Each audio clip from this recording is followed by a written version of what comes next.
Right, let's talk Liverpool Football Club, shall we? And I'm delighted to say that Adam Smith is back with us in the studio.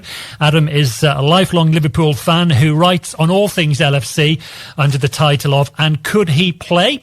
You'll find that on Twitter. And Adam, it's good to see you again. Nice to see you again, Paul. Thanks for having me back. Yeah, it's been a while, and I thought with the international break it would be good to take stock of where Liverpool are so far this season. Let's just look back, shall we, to last Sunday's 3-0 win at Brentford.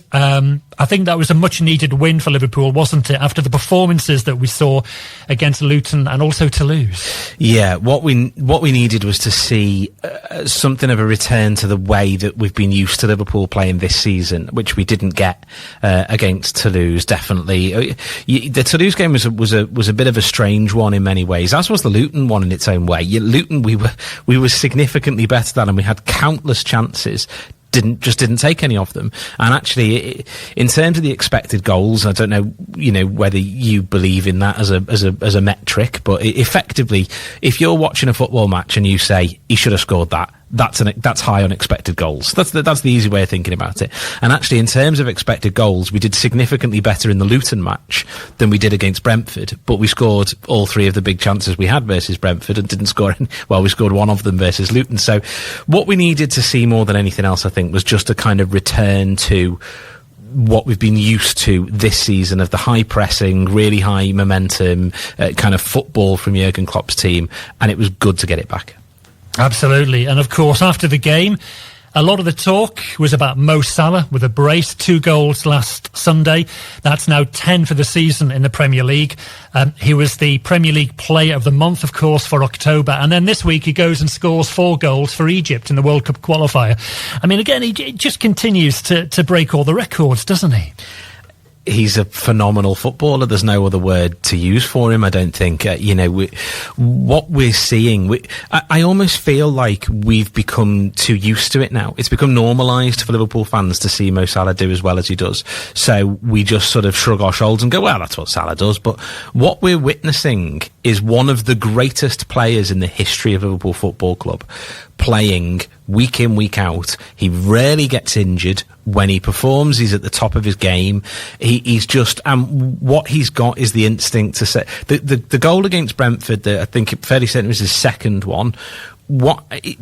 Everybody else stopped because it looked like the ball might have gone out.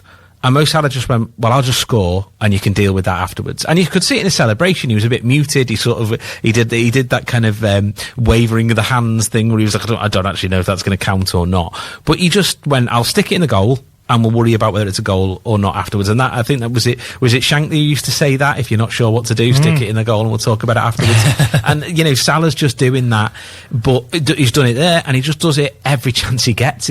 His record, and there's only 2 games where he's not contributed either a goal or an assist so far this season.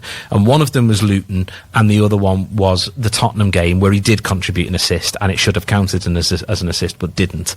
That is some record. It is indeed. And after the game, by the way, Jurgen Klopp referred to Salah's composure for the first goal as being insane. And I think there is this sense, isn't there, that for his teammates, for the players playing around Mo Salah, just knowing there is a player of his ability and his quality within the squad, it gives them the belief that they will also have the chance to score. Yeah, because what he's doing is he's deadly in front of goal, but he's also upped his assists this season. He's there or thereabouts in terms of leading for assists for the season. So everyone on the pitch knows Salah is either going to put the ball in the back of the net or he's going to put it on a plate for me to put it into the back of the net. That is, to have that confidence, to just be able to breathe out and go, we're almost certainly going to get a goal thanks to Mo Salah at some point today. That just breeds confidence throughout the rest of the team. Like, I've got a friend who lives in Northern Ireland, Aaron. He's a Manchester United supporter. What Manchester United this season would give for a player like Salah, who you can depend on week in, week out, will give you a goal. That is what Liverpool, as Liverpool fans, we're just, as I say, we're almost taking it for granted to just go, well, we'll get a goal today because Salah's there. To be able to be that confident in something, the rest of the team breathes a big sigh of relief and goes, we're going to be okay today because we'll score. And also at the other end of the pitch, of course, pleasing to see for Liverpool, that they could keep a clean sheet. Some solid defending, of course, against Brentford, in particular when Brentford had those 6 corners in a row. And again, defensively, possibly Liverpool, that has been their weakest area possibly this season so far. But again, against Brentford, defensively, Liverpool were very strong. It's another thing, I think, Paul, where you get a little bit, one gets a little bit lost in the feeling of things over the stats of things, because the feeling has been that Liverpool's defence has been weak. Statistically, I think we've got the joint best defence in the league. So we're fine defensively, and certainly it helps that Virgil van Dijk is back to his very best. I mean, he looks imperious. So when you've got a player of his quality playing at the level he's playing at, then everybody else around him lifts their game as well. Yeah, we've all had it where we've been in a work environment where somebody else is performing to the absolute peak of their powers, and it just lifts you up. It makes you want to do better. It makes you play better yourself. And so it's not a surprise that the rest of the Liverpool defence has gone, okay, that's the level, is it, this season? Right, off we go. Do you think as well that with Van Dijk, because he seems like a player rejuvenated this season after what was a relatively low-key season for him last year, do you think that he's relishing his position as the club's permanent captain? Because, to be honest, there's very few defenders that have got close to his levels in the Premier League this season. It's a funny one. If you'd have said to me, who do I want to be the Liverpool captain, I'd probably have gone straight to Trent, just because I think he needs that extra layer of responsibility. And in previous times when Van Dijk has taken on the role of the captaincy, when people were out injured or what have you, I've been a bit, it's almost felt like it's distracted him from his natural game, whereas having the armband permanently does seem as if he's lifted himself up to go, well, I need to set the standard here, and everybody else will fall in line. So he's really, it's interesting how I'd have been wrong, basically, is what I'm trying to say. If you'd have asked me and I'd have said not Van Dijk, I'd have been wrong about that. I was reading an interview that Van Dijk gave this week about Liverpool's hopes for this season. And he says that he believes, of course he would do, that Liverpool have got what it takes to mount a title challenge and push City all the way in the league. We know that Liverpool, Adam, are just a point behind City in the Premier League. And as to whether Liverpool have got what it takes for a title challenge, Van Dijk said, I hope so. He said, it's going well. But if we had not got a good result against Brentford, we would have been on that downward spiral.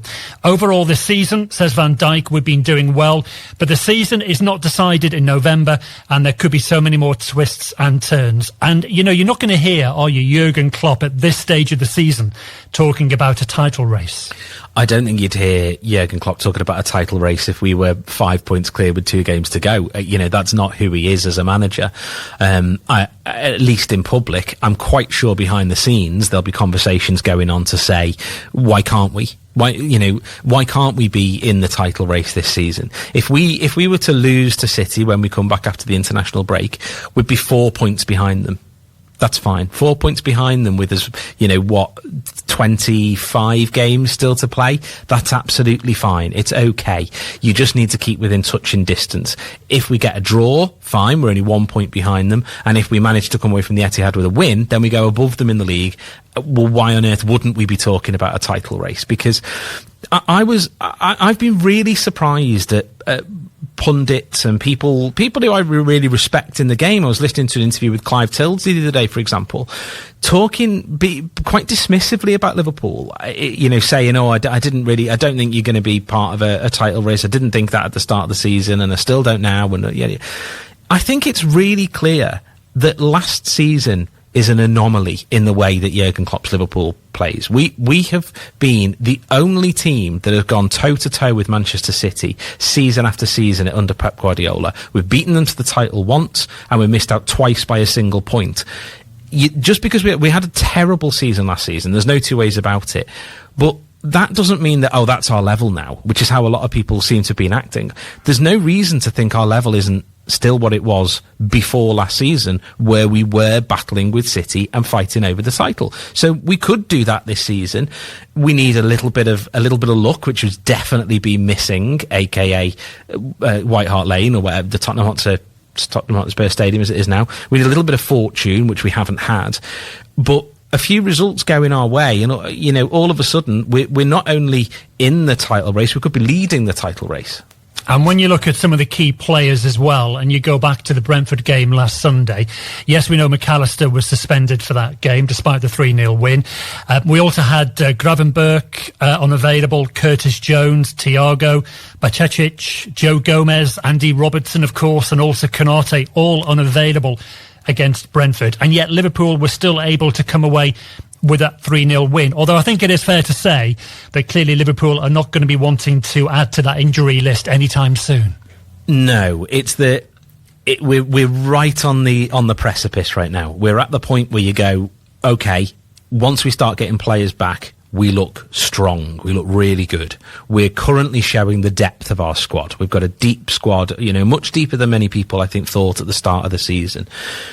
If we get if the players that you've just mentioned there don't come back for whatever reason, and then we get one or two injuries on top of that, then you're starting to look and go, okay, well, yeah, we're in a little bit of trouble now. But I don't really think there's a huge amount more that the manager could have done to mitigate for those factors.